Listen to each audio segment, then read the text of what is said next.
Nightingale, nightingale, sing of joy through the night. Teach my heart to impart everywhere your delight. Sing of moon rays on the rain, sing that love's not in vain.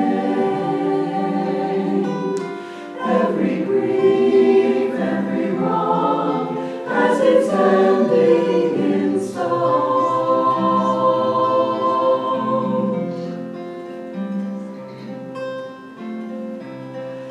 Nightingale, nightingale, sing of joy through the night. Teach all men how to spin clouds of gloom into light. Without silence, what is song? Without light, where is dawn? Were it not for men's woes, who would smile at our rose?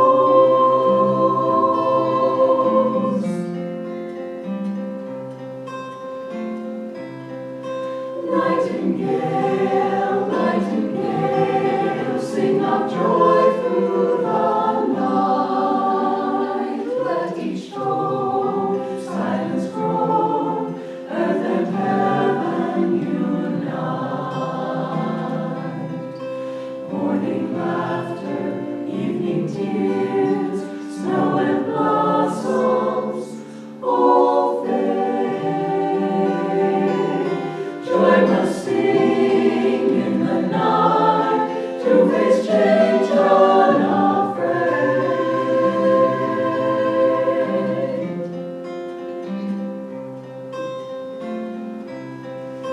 Nightingale, nightingale, nightingale.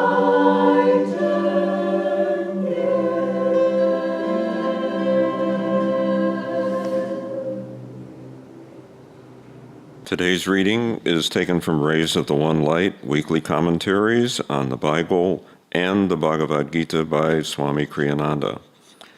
The topic this week is the inner kingdom. Truth is one and eternal. Realize oneness with it in your deathless self within. The following commentary is based on the teachings of Paramhansa Yogananda. Most people imagine that the inner kingdom, as Jesus described it, lacks the fascination they attribute to sense life, the bright lights, the diverse attractions, the joys and the laughter.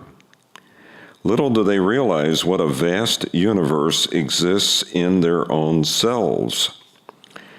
There are many passages in the Old and New Testaments of the Bible that describe aspects of this inner kingdom. In the book of Genesis, we read, "And the Lord God planted a garden eastward in Eden, and the tree of life also in the midst of the garden, and the tree of knowledge of good and evil." Genesis 2, verses 8 and 9. This garden was in no earthly place. It exists even now in the very self of every human being. The legend of Adam and Eve is allegorical. It describes how the first human beings dissipated their spiritual energy, centered in the spine. The spine is a channel through which flows the river of baptism and of spiritual life. The Bhagavad Gita tells us the wise speak of an eternal Ashvata tree with its roots above and its branches below. That's chapter 15, verse 1. The tree of life, spoken of also in Genesis, is the spine. Its roots are above in the brain's energy. Its branches are the outward spreading nervous system. When the sap, which is to say the energy, flows downward, the consciousness is drawn into delusion. On the other hand, when the energy is drawn upward in deep meditation, The consciousness is drawn toward its eternal source, God, and is at last united with Him. Krishna in the Bhagavad Gita therefore urges his chief disciple Arjuna to embrace the yoga science, the path of meditation. The yogi, he says, is greater than the ascetic, greater even than the followers of the paths of wisdom, Jnana Yoga, or of action, Karma Yoga. Be thou, O Arjuna, a yogi. For those who would find the divine truth, Krishna gives this description of the yogi.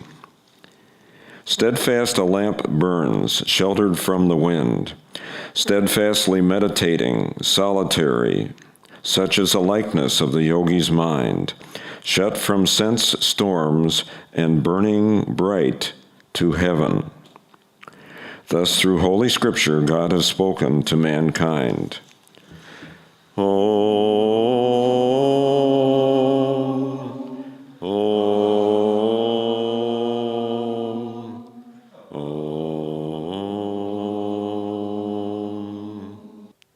Good morning, everybody. My name is Niranjana. Niranjana. And this is my husband, Mahadev, formerly known as Willow and Cliff. Give you the full history. It's really my incredible joy to be able to be here on this day, and really for this topic. I didn't know it when it came about, but as I started to tune in, it's like, what a rich topic. So I was wondering if you guys wouldn't mind that I took 2 hours this morning.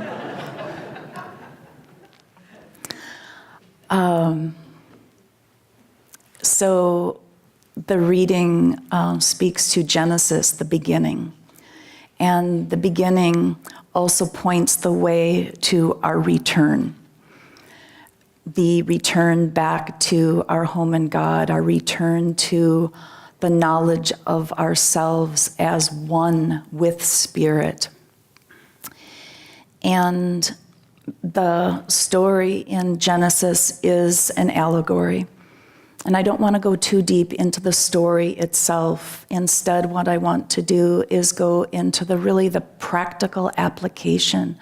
What does it mean for us to look at these 2 trees that exist in our garden? What are those trees? Talk about the tree of life. And the tree of life is experienced when we have no thought of left and right, of the dualities of the world. And we come to that place in deep meditation where we find that profound stillness. We might have experiences of feeling or hearing the inner sounds or seeing the light, but regardless of that, there's a deep stillness, a deep peace, and a feeling of the divine qualities. That's the tree of life, and it's called the Sushumna. It's the very center channel of energy that runs through us. Have you ever found yourself saying, I'm feeling beside myself? I'm not quite feeling like myself. Well, our true self is at the very, very center of our being. Feeling beside ourselves is being in that other tree. That other tree is the tree of knowledge of good and evil. That other tree is the tree of duality. That tree is found within us in the flanking currents of energy instead of the very center of our being. It's the energy that goes outside of that center. Those are called the Irda and the Pingala, but it doesn't matter that we remember those names, but we've experienced those. We experience the Irda and the Pingala every day. And I was thinking to myself, because the 2 flanking currents, the rising current of energy, the descending current of energy, are stimulated by our likes and our dislikes. And I thought to myself, well, really, how many likes or dislikes do I really have? And then I thought about sitting at a traffic light. And I thought, boy, this is a long light. And after that long light finally turns green and the person ahead of me doesn't go, boy, I wish that person would press on that accelerator, honk. If we could even just take 5 minutes sometime today and watch those subtle currents of likes and dislikes. There's so many. There's just so many. So, are we going to, how do we work with that? Do we run around saying, okay, now I need to, not get upset at that traffic light? Or when I'm standing in a long line at Walgreens and wondering why they don't call up another cashier to the counter. All of those things. Do I have to look at each one and say, okay, now I've got to rein this one in, and now I've got to rein this one in? We would be simply spiritually exhausted if we had to look at everything that existed in those outer flanking channels. Now let me just speak a little bit more about the flanking channels, because when we experience a disappointment, something happens energetically. Like, I just want you to experience for a moment, just take a moment, close your eyes, and you've been looking forward to something. Whatever it is, you're gathering with friends, you're gathering with family, and all of a sudden you get a phone call and somebody says, we can't do the event. What happens to your energy? You can open your eyes. It moves down your spine. That's a current of energy. That's the tree that I'm speaking of, the knowledge of good and evil. The energy goes down. 2 minutes later, they call and say, just kidding, April 1st, and your energy goes up.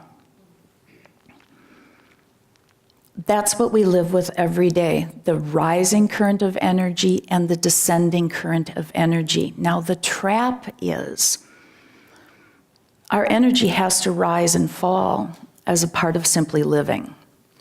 But the trap comes when the rising energy goes up and out toward that thing that we really like, or when the energy goes down and out towards that which we are repulsed by or that which we dislike.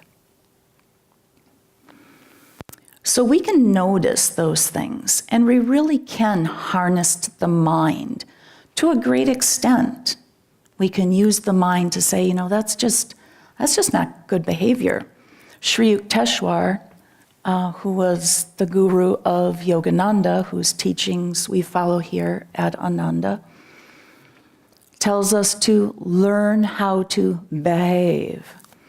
Okay, so we learn how to behave. We watch our mind and we correct our mind. But we can work very, very dynamically with the spinal currents and develop magnetism. We can work with the energy within us in meditation to such an extent that we become magnetized, like a bar of steel aligning all of its molecules. As the energy draws up, as the energy draws down, energy draws up, we work with it dynamically, energy draws down, such that through meditation, we develop such a magnetism, such a force at the very center of our being, the tree of life, that when a like or a dislike comes up,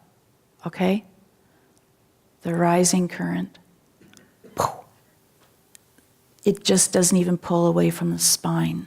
There just isn't even, it just doesn't even have the opportunity to go into the flanking channels because we've spent such dynamic energy magnetizing our inner life.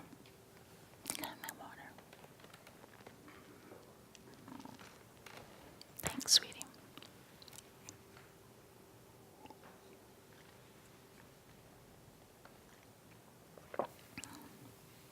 I want to give us an experience of this. So there's a practice, a pranayama technique.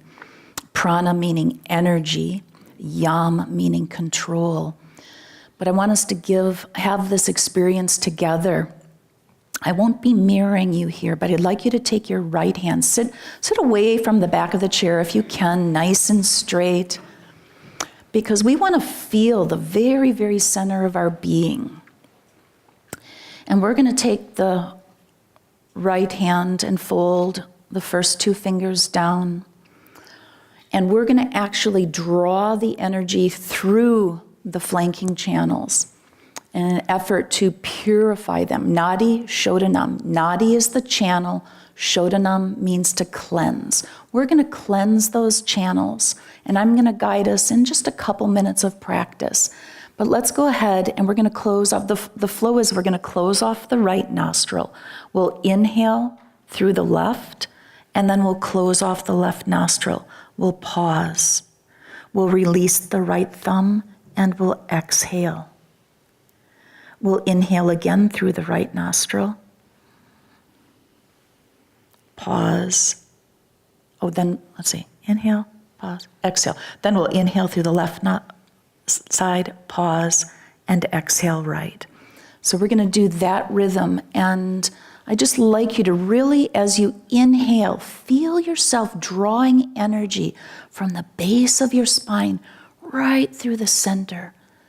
The truth is it's going through the flanking channels because it's left and right nostril, but I just want you to think about drawing it through the very center of your being.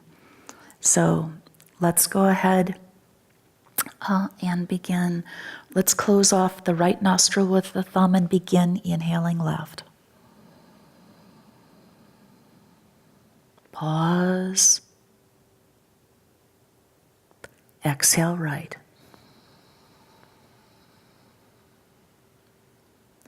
Inhale right. Pause. Exhale left. Inhale left. Lift the gaze to the point between the eyebrows as you pause and hold it there. Release thumb and exhale right.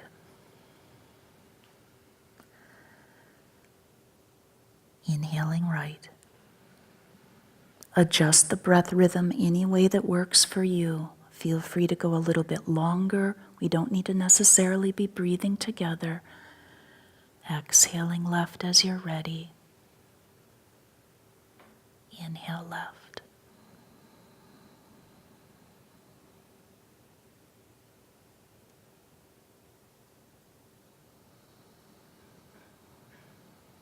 The rising and falling of energy within you.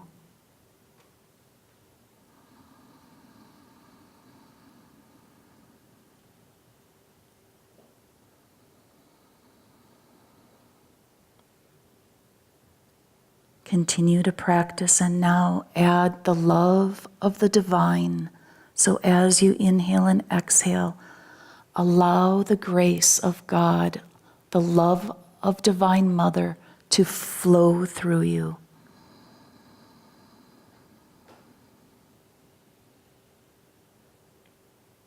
Keep the gaze of the eyes uplifted.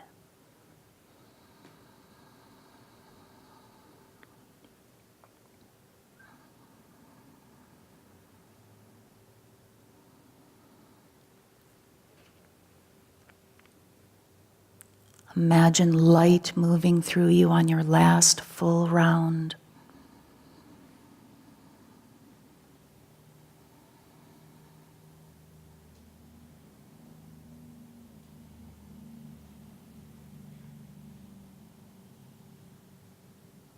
And when you're complete with the last round, take your time to finish it. Just sit in the stillness, uplift the gaze to the point between the eyebrows.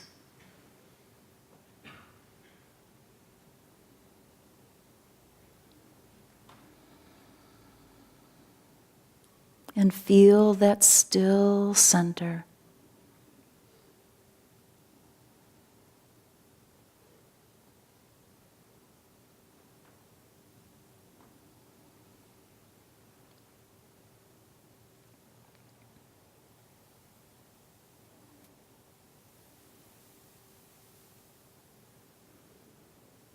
And let's open our eyes. So that was a very simple pranayama technique. Yogananda brought to the West a technique called Kriya Yoga, which there's a path to follow through Ananda to acquire this technique. But this technique is called the airplane route to God because it has at the very core of its practice magnetizing the deep spine so that those likes and dislikes, those attractions and repulsions of life simply cannot ruffle us. Because through the practice of meditation deep in the spine, we create that magnetic force. We talk about magnetism, but I'd have to say it's only been recently that I've really felt the power of magnetism and the power of meditation. It's not that we just sit and do our practice and then we go out to life and it's like, okay, well, I sort of prepared myself. No. What we do is we magnetize our spine. So as we sit in meditation, know that that's what you're doing. Now I'd like to drop down to the bottom of the spine. And we may have all heard about a Kundalini force, an energy at the very, very base of our spine.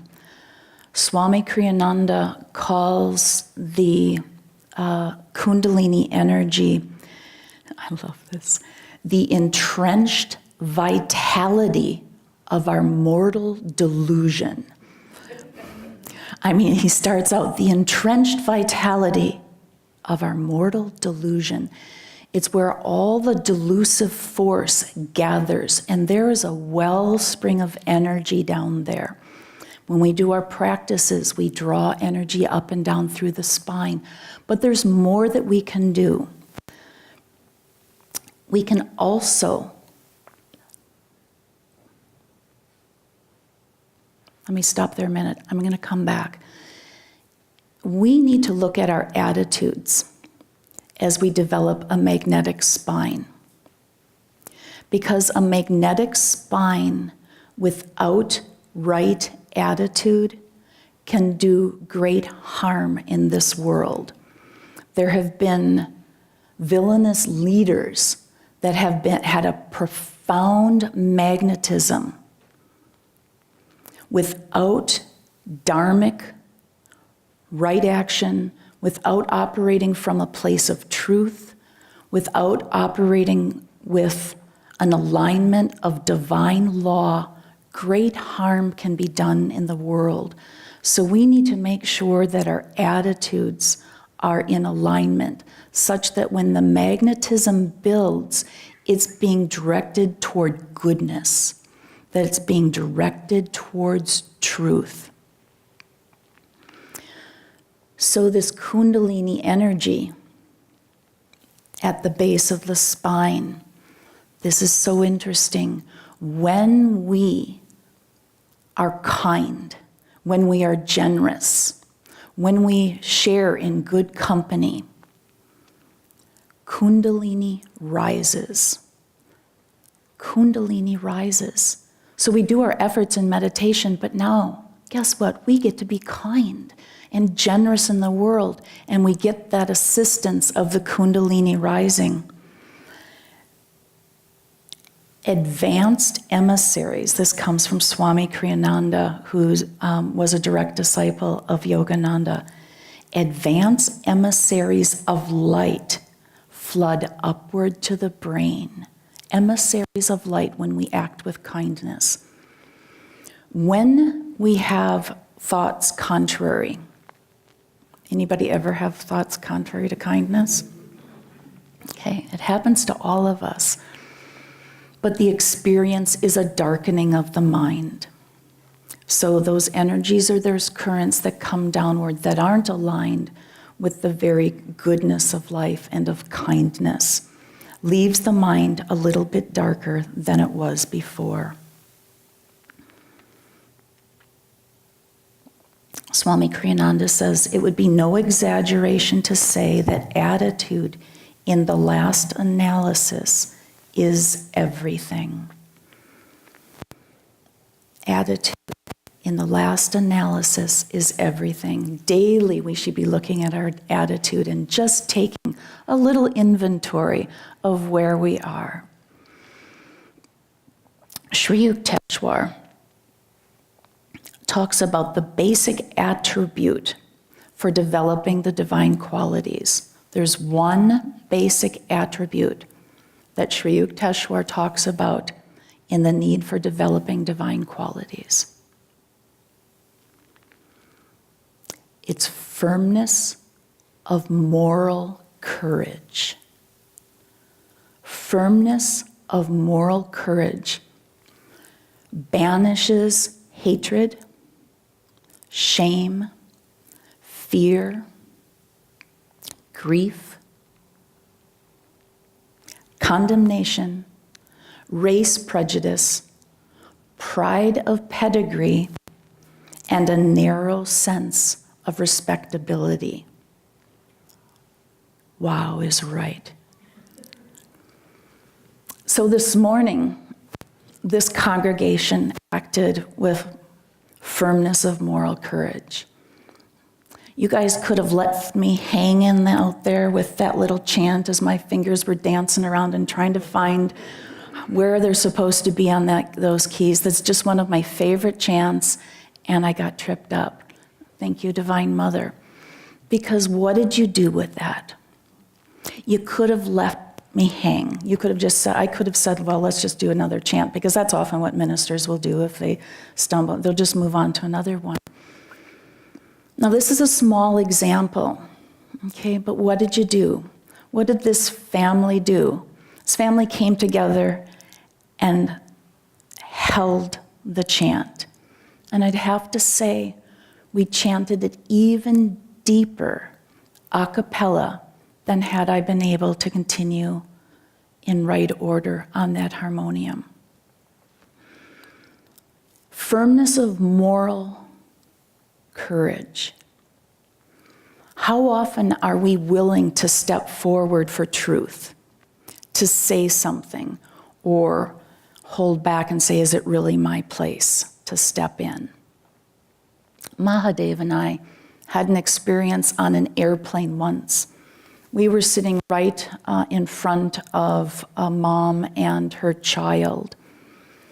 And there was a little bit of a kerfuffle happening, as happens with kids, trying to strap them into a seat or what have you. And then all of a sudden we heard, and that mother smacked that child.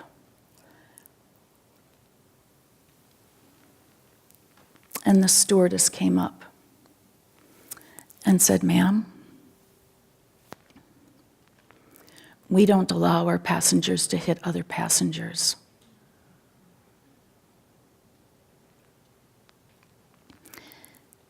Now, I don't know how often that little girl got hit. Maybe it was the first time, maybe not. But it may have been the first time that somebody said, that's not okay. Do we have the firmness of moral courage to stand up for truth? Now, it's not always being so in your face, okay? It can be, my water? It can be something as simple as being with a friend. Has anybody ever been with a friend who's been in a little bit of a carping mood? Okay, sounds like at least 50% of you. So, what if we said to that person, let's go for a walk. Let's go for a brisk walk. And you start walking. You just shifted the energy. Just say, let's go for a walk. After the walk, let's energize. Let's meditate. Now, has anybody known anybody to have a carping spirit for less than 10 seconds? Usually a carping spirit has endurance, right? So there is time to energize. There is time when somebody starts to do that to help shift the energy. Do we have the courage to be that friend that doesn't look at somebody and say, you know what, you're really being a pain right now. Probably not going to be the thing that's going to shift the energy. But tuning in to what is the highest octave? How can we help somebody shift? How can we be a voice for truth and the high teachings? Shift the energy. Often find myself being able to help parents with tots that just don't want to walk any longer on the hiking trail, or they're just dragging along because they're just tired. And I can go up to a little girl and say, I love your sparkling red shoes. And then she goes, and she smiles, and she forgets for a moment that she was complaining.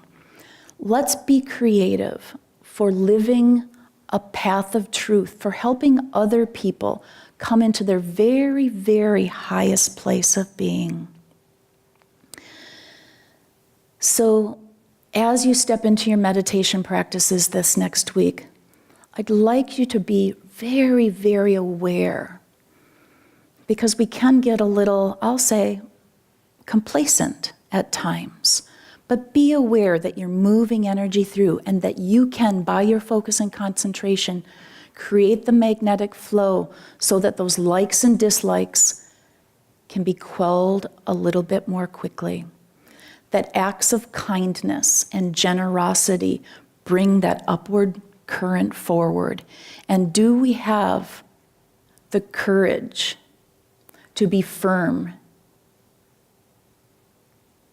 Do we have moral courage? Can we stand firmly in that? That doesn't mean just once in a while. And I thought when Yukteswar said that he said firmness. Because you can have moral courage from time to time, but are you steady in it? For when we're steady in it, we can watch those 8 meannesses of the heart. That's what Yukteswar calls those. When I read off the hate and the shame, those are the 8 meannesses of the heart. And he said, by the removal of these 8 obstacles, magnanimity of the heart comes in.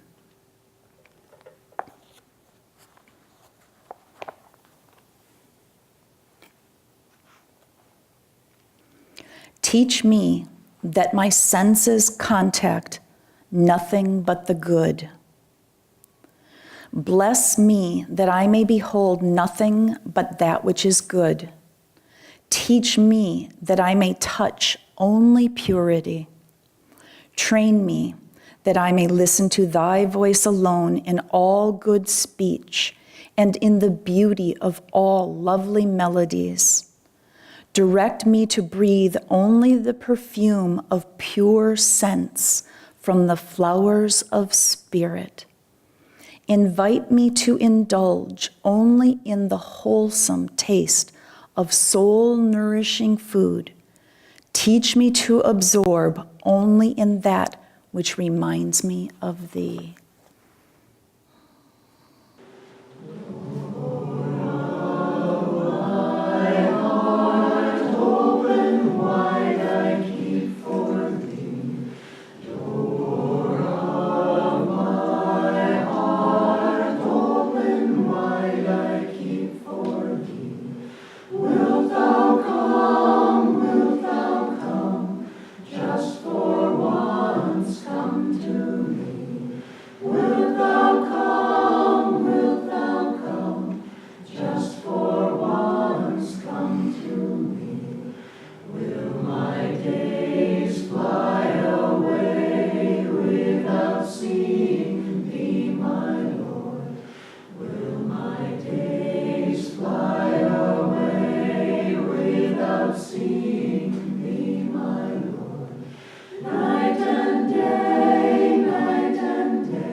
Good morning, everyone. Thank you for joining us, and thank you for that wonderful talk and for being with us.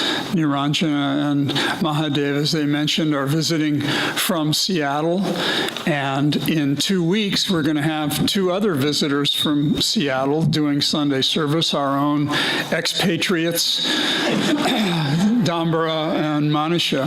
And we are also blessed to now have a permanent new former Seattle resident. Vajra, would you stand? Vajra Madden has joined our Sangha and is living out at Laurelwood in Santosha's group house, and we're delighted to have you with us. Please join us after Sunday service for refreshments in Clarity Room, and just a few announcements about upcoming events. We have our drop-in yoga, of course, on Wednesday, and on Saturday will be a Seva Day out at Ananda House. It will also include lunch, and if you don't know how to get there, I'm sure we can provide you with directions. It'll be a wonderful day of service out there. And let's see.